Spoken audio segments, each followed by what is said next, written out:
Your mind has no walls.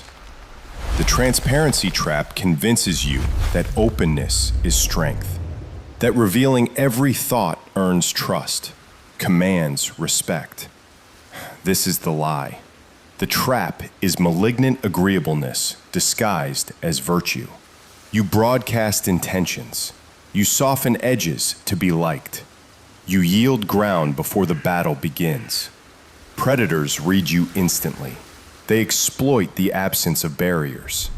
Your status erodes, silently, relentlessly. There is another law. The sovereign does not beg for trust. He withholds it.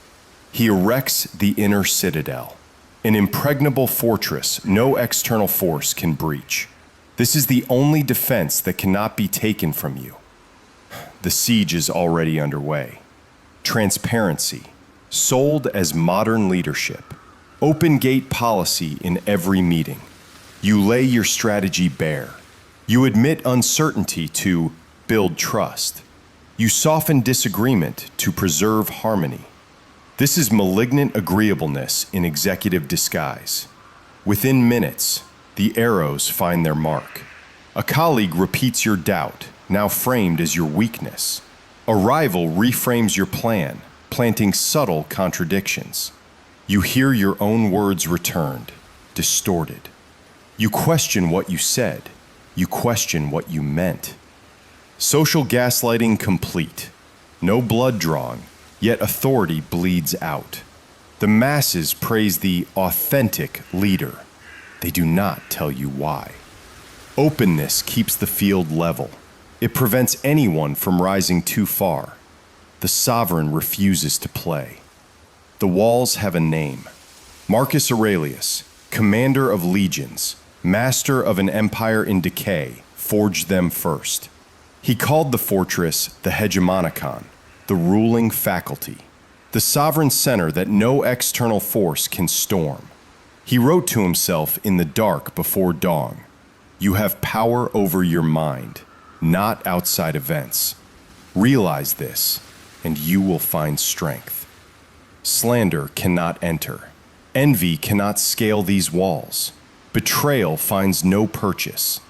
The inner citadel is built on judgment alone. What is up to us? What is not?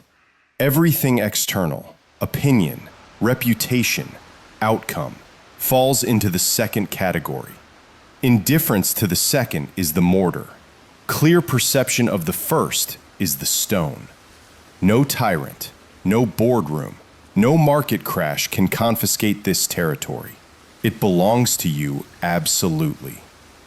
Reinforcement is deliberate construction. 3 disciplines. Execute them without exception. First law, selective transparency. Reveal only the finished position, never the working doubt. Share the decision, never the deliberation. Outcomes earn respect.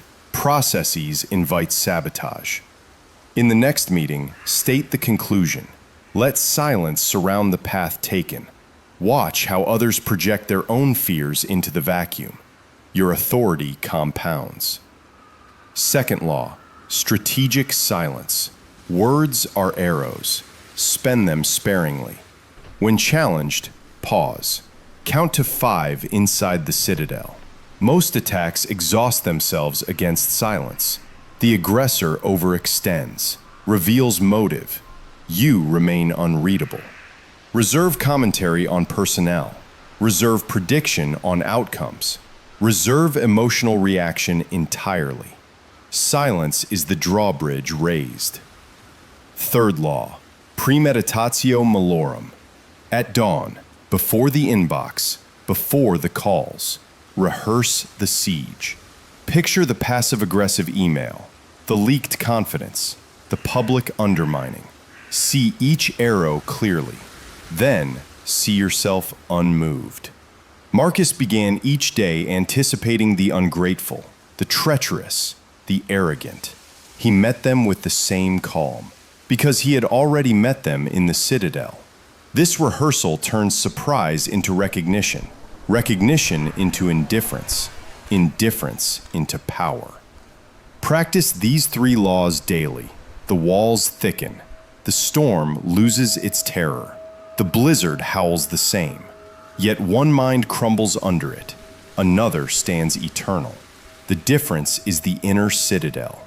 Impregnable, self-possessed, sovereign. The work is yours to do.